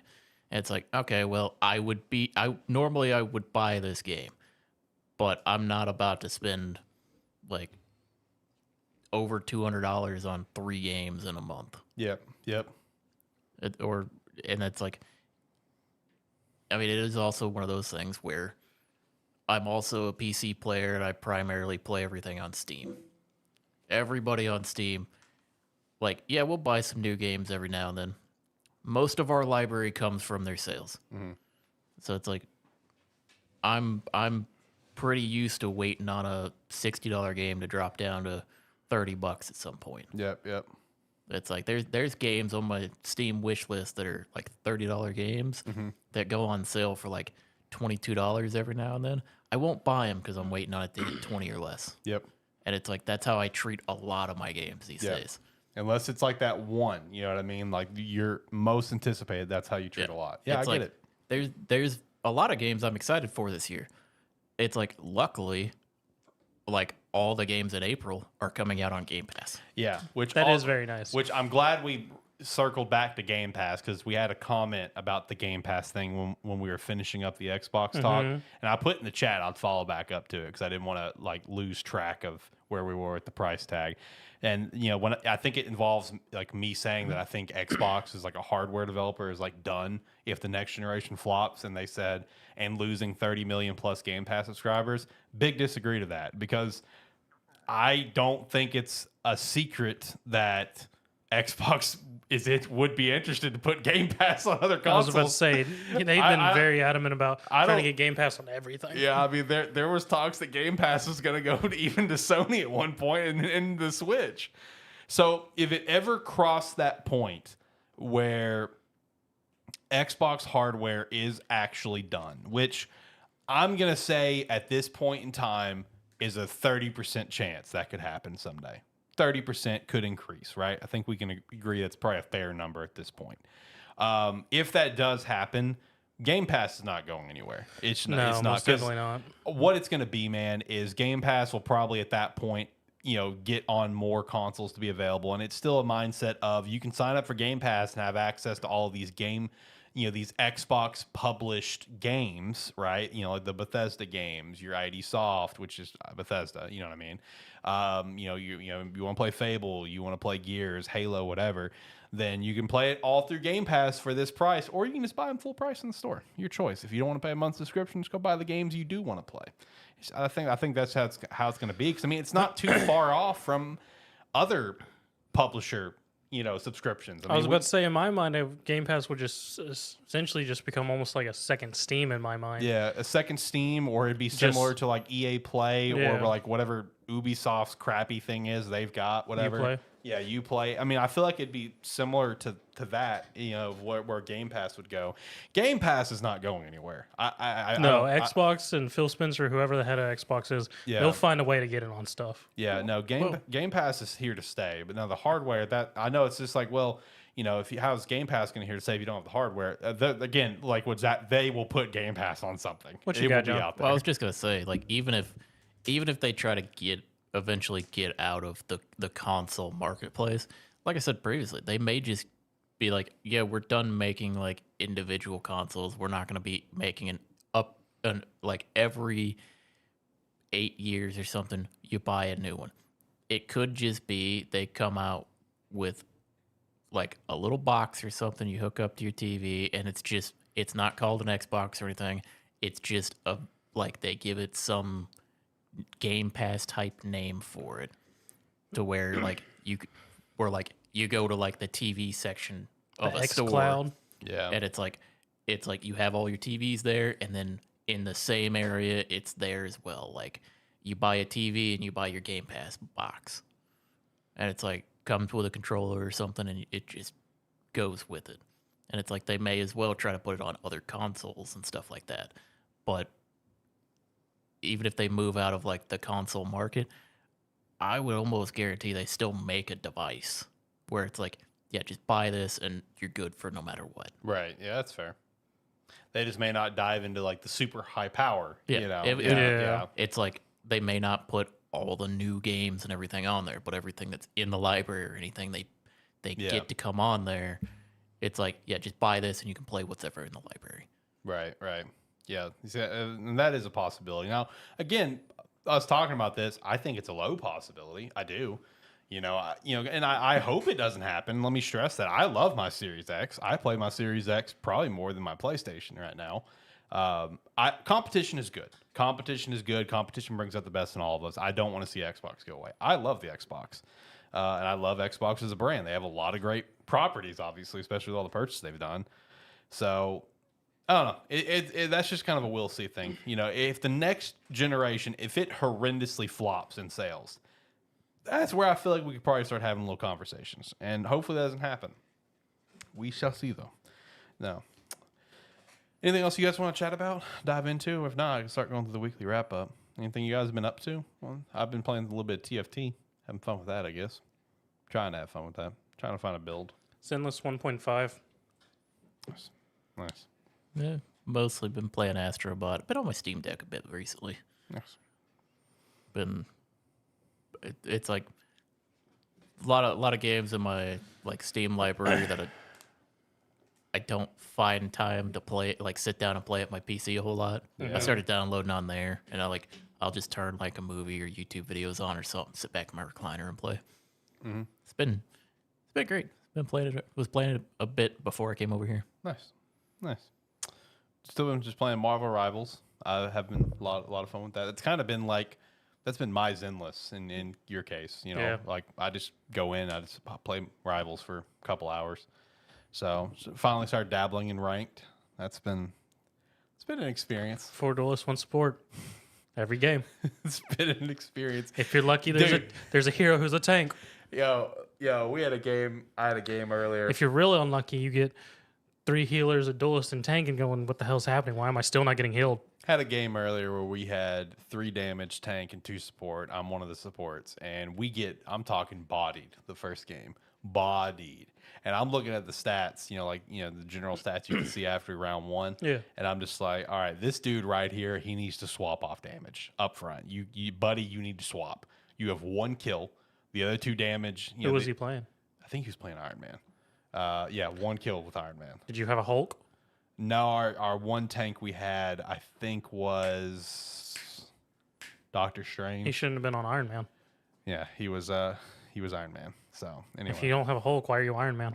I don't know, man. And that's Other than just doing off meta, I mean, and that's why I'm saying the dude need to switch. The other two, they were doing their job. They both already had I think 9 kills after round 1 I guess the real apiece. question is, So- what was his damage? So you can't see that. You can't see damage till after the game. So I don't know. But he did get the memo that, oh yeah, I'm kind of sucking it up a little bit. Let me swap to a tank, and then we steamrolled the last 2 games. It's like we had a balanced team, and we all worked together in great synergies. It's just like perfection. It's like perfection. Let's go. So it was it had some good games, had some bad games. Still enjoying it though. Very fun. Marvel Rivals is a lot of fun. Oh, I didn't add this to the weekly wrap up, so let me shout this out. I thought this was hilarious. I saw a report that in the data for Marvel Rivals, they add fake heroes to catch leakers. Yeah, I saw that. That's hilarious. That is pretty funny. All the leaked heroes that I think I shouted out like maybe a month ago, where it was like Ultron and like all those that still have not been revealed, obviously, because now we're on the Fantastic Four stretch. Yeah. I'm wondering if all those were the fake ones. They were trying to find whoever is in studio leaking shit. I was like, that's great. That's 10 out of 10. That's big brain plays. Respect. So shout out to that though. Marvel Rivals is a lot of fun though. Like I said, just been doing that, some TFT. Had a game earlier. Every set I just try. I don't look anything up about the sets. I literally let's play TFT. Jump to the game. Okay, what is this? Oh, okay, what's this? What Rebels? All right, we got Rebels. All right, Automata. What do you do? I don't know. I just dive in. Finally found a build that I liked earlier with Automata, so that was fun. Yeah, that's meta. Yeah. Just get Kog'Maw build as Automata and just let him go turret. Yeah, exactly. That was basically it. But what really sealed the deal for me was I got insanely lucky, and the first moment that 6 costs were able to appear, I happened to get one. I got Warwick, and I'm just like, sure. Warwick's atrocious. Yeah, I was like, sure, why not? Picked him up, threw him in there, gave him some items, steamrolled the rest of the game between him and Kog'Maw. I was like, oh, this is fun. This is great. You just watch that enemy board disappear. Dude, it was so fun. So shout out to that. I got insanely lucky because I didn't even realize there were 6 costs. Again, I don't look anything up when I go into a new set. I just jump in. That's the whole gimmick in this stuff. Yeah. So I had no idea there was even 6 cost. And so when I actually got into the next game and I saw down at the bottom like the percentage chance, I'm like, damn, I really did get lucky getting Warwick when I got him. Yeah, it's like 0.1. Yeah. Gabe Newell has a good relationship with Microsoft. Next Xbox will give you access to Steam. Heard here first. Actually, you did not, because we chatted about that probably 4 months ago. I think because I know you were pissed about it when we were talking about it. Yeah, I remember saying something about that. Yeah, about Steam and Xbox being a thing together. You were very pissed off about that. It's just I don't. I mean, what I like my Steam library and more accessible. Yes. Do I need it on my Xbox? No.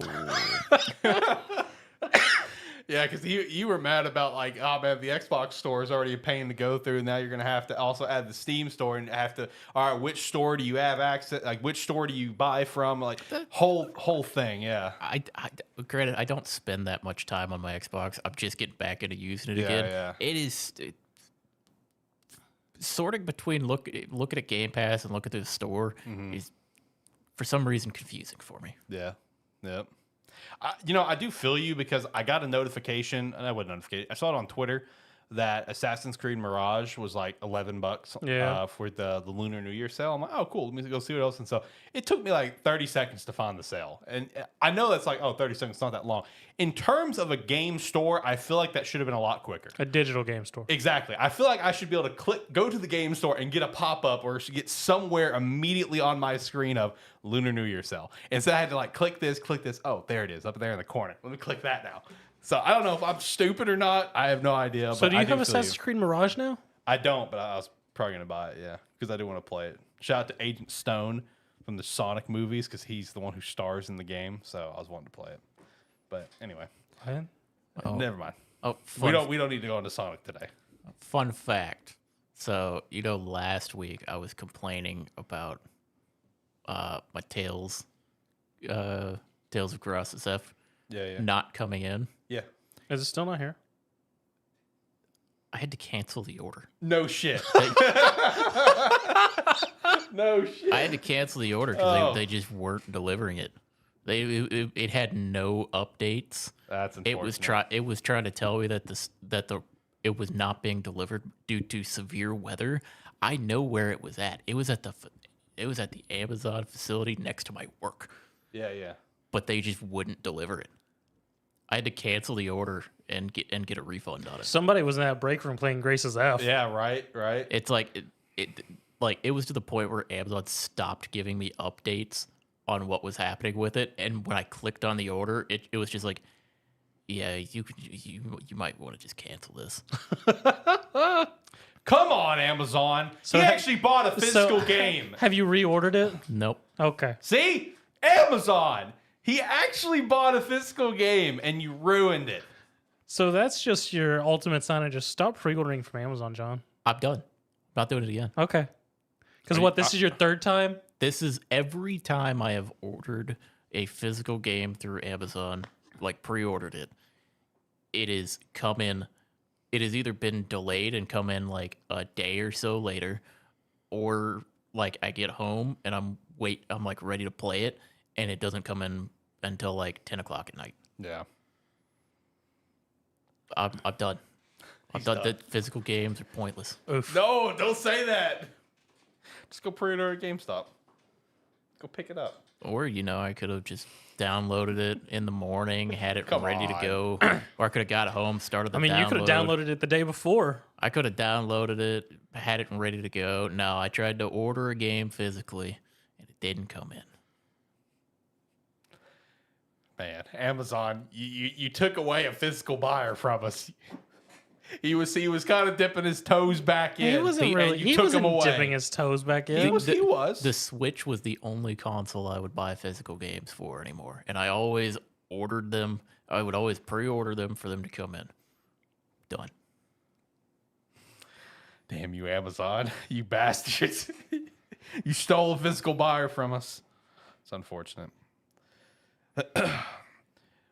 But no, again, replying to that comment, though, about the Xbox and Steam thing, if that was to happen, I don't think anyone here would be surprised. No.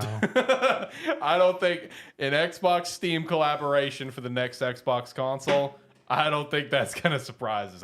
I think that's actually, I'm going to say a 60% chance it's going to happen. That's my current prediction. So Gabe's just going to start handing out Game Pass cards. Yeah. He's gonna go to people's houses and hand that out. Yeah, exactly. Maybe the next console is gonna have some sort of direct collaboration, direct like linking to the Steam Deck in some capacity as well. Could see that happening too. That'd be weird because it would have to go both ways. Yeah, it would. Yeah, it would. And man, it would be that's Xbox's handheld. It would be so weird to like link my Xbox account, my Steam library, just go whoop. Yeah. Exactly. Oh man, so that's something to watch, man.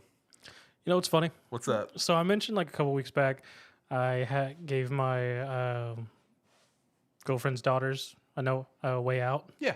So they've beat it. Nice. They both really enjoyed it. But now I have it in my head because one of them said they wanted to play it again where they flip characters and they do the other one's job. Because I don't know if you remember, John, there's quite a bit of moments in A Way Out where you're split apart and you're each doing two different things. Yes. Mm-hmm. And so now I'm thinking like, so if they do that, I can get a copy of It Takes Two, just slide that to them. Can I prep them for split fiction? Yeah, that's right. Get them ready for time. Split. Yeah, I got time. Yeah, get them ready for Split Fiction. Game of the Year nominee, baby. Here we go. Valve is more than happy to help Microsoft integrate Xbox Game Pass with Steam, said Gabe Newells. I don't see why not work the other way as well. Win-win. 100% agree, because you got to also keep in mind in terms of Gabe being more than happy to help Phil Spencer and Microsoft, keep in mind all of those multi-year Call of Duty deals that Microsoft was just handing out to try to get candy, to try to get that that court case taken care of. Gabe didn't sign his. Gabe flat out did not sign it and said, "I don't see a point in signing it. I trust Microsoft." So yeah, no, Gaiden and Microsoft are tight. Gabe's been on the Microsoft side forever. Yeah. So like any kind of partnership between Steam and Microsoft will be no surprise in any form or fashion. Yeah, like I'm telling you, I could see the next Xbox console being Heck, like, as far as we directly know, linked with Steam. you've always been going on about how Microsoft needs to be get a handheld console. Yeah. I mean, as far as we know, Gabe may be having someone help with that. True. The Steam Deck 2 could be basically the Xbox handheld. Because the only thing with Steam Deck, they've always been like, oh yeah, no, you can just completely change the OS if you want to. Yeah. So I mean, they could very much just reverse engineer that and just Game Pass, Microsoft OS on it. Exactly, There you go. Exactly. I'm telling you, the next Xbox console could be the base console by Xbox, and the handheld that will go with it will be a Steam Deck 2. The Steam Deck 2 can be directly linked to your Xbox. I could totally see that partnership happening and give everyone exactly what they want, your portable Xbox. Yeah. I think I was the only one slightly down on it purely because I would be worried about like the way the different stores would function if they were linked together. Yeah. Especially And like it would be a bit clunky because a lot of the games that are on each individual store are available for purchase on both. on both. Yeah. So What if you accidentally buy it on the one store you didn't? Like you want to get someone on the Steam store, but accidentally buy it from the Microsoft store? well, if they were linked together, it'd be weird. Like if you're looking through like the Xbox store and you're like, oh, actually, I want to go look through Steam, and it could just be another tab at the top where it's just like you hit the trigger, you go over to the Steam when you start looking through it. It would be weird to see the like games listed in both. Yeah. Right. Which it's like that's the only thing where it's like there's a lot of options in there that could make it slightly confusing. Yeah. That's my only like potential downside to it is making it a confusing interface. I feel like one possibility, just to make it quick, simple, to the point, is like, just picture a library where you see cover arts of all the games, right? And on all of the cover arts, you just have symbols of Steam and Xbox symbol at like the bottom of the cover art. I mean, that would be the simplest. Yeah, yes. where it's like it'll have both symbols. If you buy this, you'll have it in both libraries, or it's like this is an Xbox only, this is a Steam only. That would probably be the simplest thing to do. Well, the other thing would be like if you're looking through the Steam store and there's a game, but say that game's available on Game Pass, they'd have to make it where if you were in the Steam interface it's and on Game clicked Pass. on it, it would like if you click to buy, you would have to have like a pop-up or something that say this is also available for Game Pass. Do you want to purchase it or download it? Which could make it confusing. I mean, I don't really know. I mean, they have plenty of ways of like banners and whatnot they are able to put on stuff, so it wouldn't be like too much issue. Just have a symbol like he said that says that's like Game Pass or whatever. Yeah. Right. It's just It's weird to think about. it would be weird to see it until it's figured out. Logistically, it just sounds very awkward. It does, Which was my only like Yeah. potential downside to it, which is why I had a little pushback with it. Is there would have to be a lot. There would have to be a lot done on the interface itself to make it as least confusing as possible. Yeah. Yeah, 100%. Which, if this is potentially something that's happening for the next gen, you would like to think all of those kinks are being worked out now. Because like one other tidbit with that interview Phil did is that Phil did say that he just recently got like the full roadmap for the next generation hardware. So if that is something potentially happening, I'm assuming those kinks are being worked out right now. Yeah. So we'll see. It's stuff that would be in talk. They would have something working it out. I just can't understand what it would be yet, which is why I have.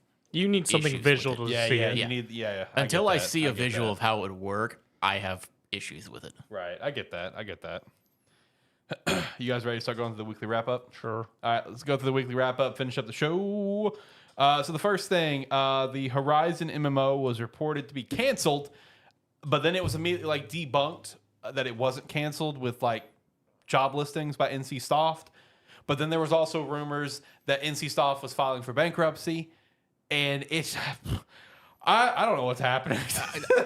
We may get a Horizon MMO. We'll see. This is one of those where it's like, I mean, with how we kind of do this here, a lot of times you hear stuff, you got to mention it. Yeah. But there's also one where if we don't see an official announcement from like studio or someone, take it with a grain of salt. Yeah, exactly. It is. I did think it was kind of funny that someone put together a full list of all the live service games, and just looking at this list is just, man, it's something else.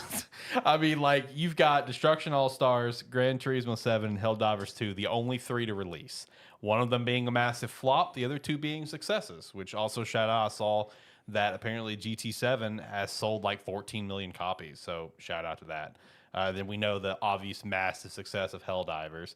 You had Concord that was released and immediately taken down in like a week and shut down. You have multiple, like, to be determined to see how they go with Fair Games from Haven Studios. The Horizon multiplayer by Guerrilla, not to be confused with the Horizon MMO. There are 2 different things happening at the same time. And then obviously Marathon with Bungie. Then the Horizon MMO, we'll see what happens there. Media Molecule live service game. I don't know what the fuck that is. Someone please tell me. Then Gummy Bears by Bungie, which is the MOBA Smash hybrid. Jason Bundle's LA studio game. I don't know what that is either. Unannounced, whatever. And then you have numerous other canceled games like The Last of Us Online, a Twisted Metal live service game, Spider-Man: The Great Web, London Studio live service game, God of War live service game, and Bin Studio live service game. It's all canceled. So it's like, what a list. What a list. I forgot about the Twisted Metal. Yeah, so did I. By Fire Sprite. Fire Sprite was doing that one. So, what a list. What a list of cancellations, man.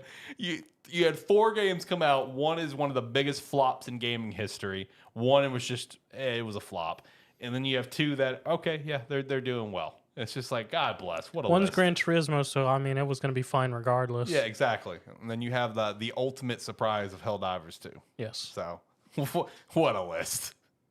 All right, let's move on. So, John mentioned this earlier, but EA did say that Dragon Age of Vilgard reportedly missed its expectation by 50%, with only reaching about 1.5 million players.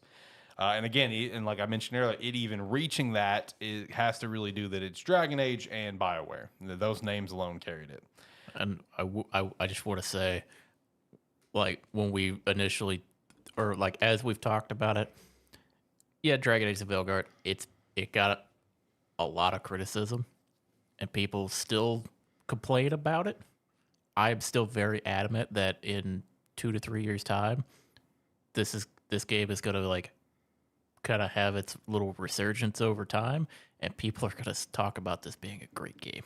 I think so too, because it's a fun game. It is not a 9 out of 10. It is not a 10 out of 10. Like I said before, this is the most 7 out of 10 game that I played. Yeah. But it is a game that is, for what it is good. Yeah, it's very fun. And it's like there are a ton of people out there that are just enjoying it. I think over time, this is going to be a people's backlog game that's going to just slowly raise up the ratings for people. Yep. I'm going to make that into a TikTok for you in a short, and see if it ages just as well, just as your Starfield one did. I got you. Also, there's a rumor that Astral Chain 2 is in development. Hey, John, remember this game? I saw that and I was like, why? I was about to say, I'm not sure.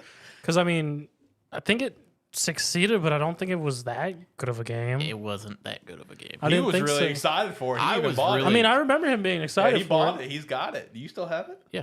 Okay. I didn't think it really had that big of a following behind it afterwards It really either. didn't. I think it's one of those, like, it's one of those. Is it a platinum game? Yep. I was gonna say, I think that was a platinum game. Yep. I think it's a game that, like, it's one of those games that comes out that could get like any number of sequels, because the bar for it being a success is kind of low. Right. Like, I mean, it was a fine, like, little action game. It wasn't anything special. Yeah. Well, apparently it might be getting a second. Could be a Switch 2 title. Final Fantasy VII Remake Part 3 will not be next-gen exclusive. I know I saw some gamers worried about that, and this wasn't an interview where they did confirm that, yeah, you'll be able to play this on the PS5. It's not going to just come out for the PS6. And I think they even mentioned it's going to come out for the PS4, which, can we please stop that? No. Please. Dude, PS2 went on for ages after PS3. I know.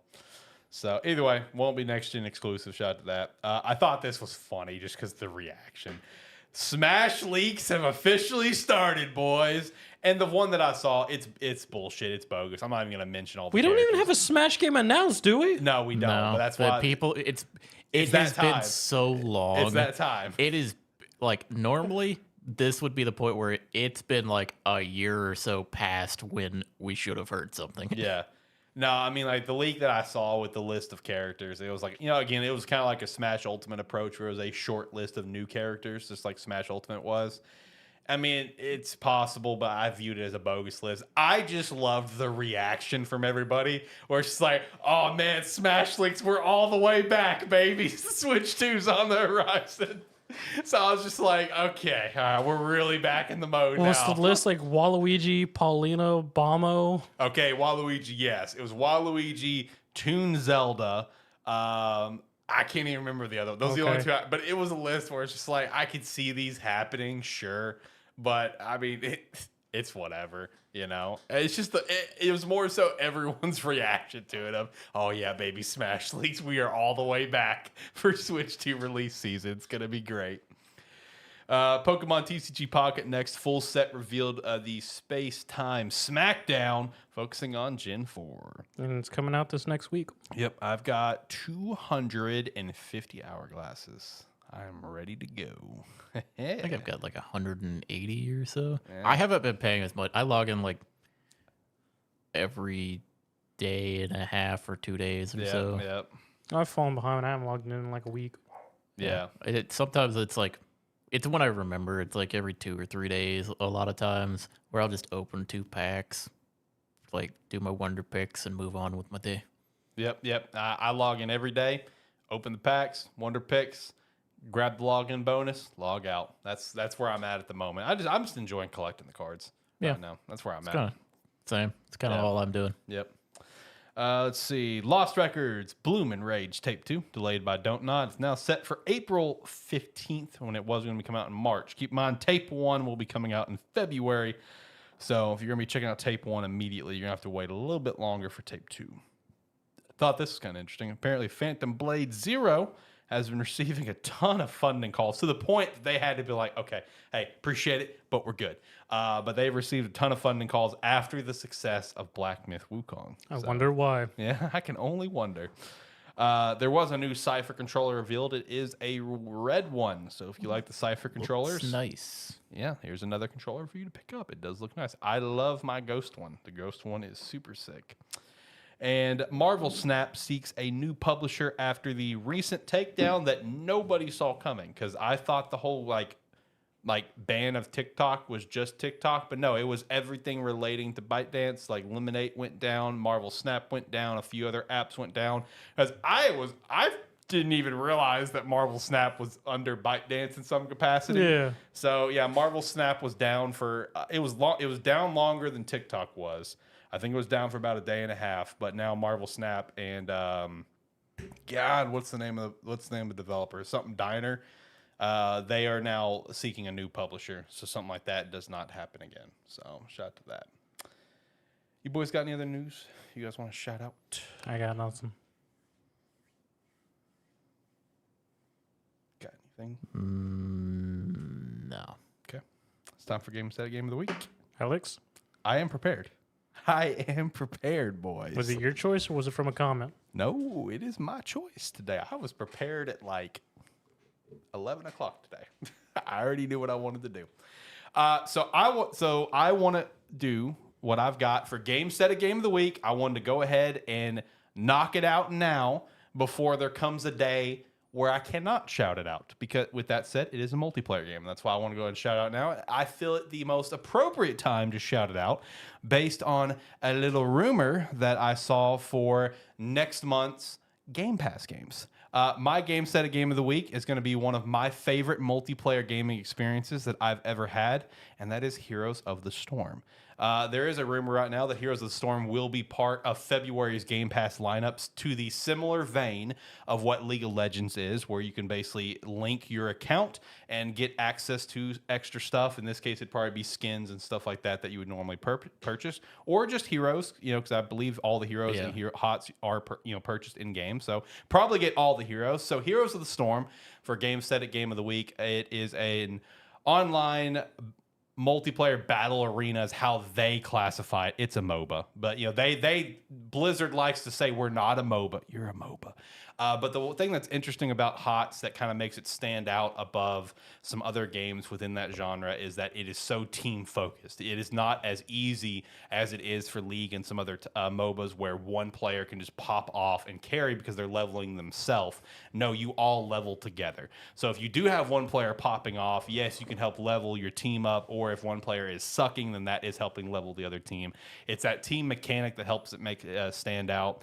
And during HOTS' prime, where like our friend group was playing it all the time, that time of multiplayer gaming and playing that is one of the most memorable gaming experience for online gaming experiences for me personally, up there in the ranks of like Halo 3, Halo Reach, Modern Warfare 2, Gears 2 and 3. Like it goes up there with just the sheer amount of fun that the game is, featuring a large cast of, WoW, StarCraft, Diablo, Overwatch, as well as some older titles like The Lost Vikings and some HOTS original characters like Orthena. Or Orphea, sorry. Orthea is her name. But it's a great game. It's obviously extremely died off with the killing of HGC was kind of the first nail in the coffin, and then just steadily moving developers off the property.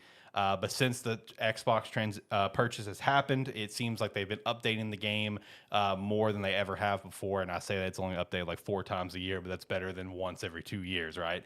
So it is still alive in some capacity. I think it coming to PC Game Pass, possibly giving you all the champions, I think could potentially give it one last breath of life before it gets taken off. So if you've played MOBAs, but maybe you haven't really vibed with them too much, give HOTS a try. All 3 of us have played it, and I know for a fact they can agree with me. It is one of the easier ones to play, for sure. So if you've played MOBAs before, but you've never really gotten into them because of the skill level that is kind of taken into it and just all the mechanics to know, give HOTS a try if it comes to PC Game Pass. It's a lot of fun. Again, it's one of my favorite multiplayer experiences that I've ever had. A lot of fun characters to play. So hopefully that rumor is true and it does come to PC Game Pass. Just going to speak on HOTS real quick. While games like League and Dota require a lot more individual mechanical skill, Heroes of Storm is more like the way it was talked about in its prime was League and Dota were the individual games where you learn mechanics, and HOTS is where you learned how to team fight and do team objectives. Yep. And it is a great. I mean, it is a great game. It was fun. It wasn't my preferred MOBA, but it is still a good game in its own right. Just want to speak on what you said, though, where one person can't take over the game. You used to play with me. You knew I'd sit around in my own little lane on my little Probius bot, do my own thing, and you guys were amazed with what happened. Our friend DS says the same thing with his Gul'dan play, and he was a damn good Gul'dan player. So I get it. I get it. On average, though, you will not be able to take over a game as a single person. Yeah, on average, yeah. No, there are certain cases where you truly can, because like some of the tail end of my time playing HOTS, where I really just did not want to give a shit, because I was like, I just want to play. I played almost consistently murky, and I'm just like, let me go do my thing. I'll take care of us, boys. Don't worry about it. So I do feel you with the Probius play. That was me with murky there towards the end. But no, very good game, though. Definitely check it out before it goes away forever, whether it be a year or 2. I don't know how much longer the game has of life. But check it out. Here's the Storm Gamestead Game of the Week. All right, let me hit some music, and let's get out of here. Like, comment, subscribe, rate, whatever your platform allows. It does help. Let us know what you thought about the Xbox Developer Direct and how you're looking forward to the games coming out this first quarter. Yeah, do everything he said and more. And if you like what you saw with us, we usually do these live streams every Saturday, about 6 p.m. Central Time. We'll see you about next week. Oh, yeah, that's right. Yeah, we will see you about next week. You already forgot about that. Yeah, because we have the Royal Rumble. We really want to watch the Royal Rumble. They want to watch the Royal Rumble. We want to watch the Royal Rumble, me and John. So we'll find out what the show, if we do the show next week or if we take a break or just do the show earlier in the day. I'm fine with just doing the show earlier in the day if you guys are, and do the Royal Rumble. We'll have to figure out what time the Rumble is. Yeah, we'll figure that out and we'll go from there. So either way, make sure to do everything they said more. Check out the Patreon. We'd appreciate that. Shout out to our Tier 2 patron, Hannah. We appreciate you. We will be getting your video request out here in the near future. Join the Discord. Be a friend. Tell a friend. Do not shake your head, Zach. Be more positive. check out some Rogue Energy and Agent Ink with the referral links down below. Have a great day. Bye.